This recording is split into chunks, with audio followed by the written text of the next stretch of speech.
Nang dahil sa pag-flex ng mamahaling sapatos na harap sa mga kasong administratibo ang isang PNP general, sinampahan ng NAPOLCOM ng kasong conduct unbecoming of a police officer si dating PNP Health Service Chief Brigadier General Jezebel Imelda Medina dahil ito sa pagsusuot niya ng sapatos na nagkakahalaga umano na mahigit 70,500 pesos o katumbas ng halos isang buwang sahod ng Brigadier General. Una na ring kinasuhan ng less grave neglect of duty sa Medina.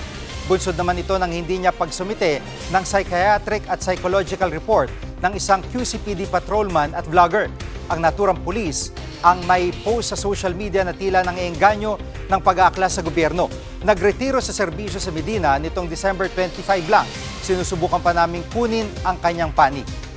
Mga kapatid, Jig Manikad po, pagdating sa mahalagang balita sa loob at labas ng bansa, dapat una sa lahat, mag-follow at mag-subscribe na sa social media pages ng News 5.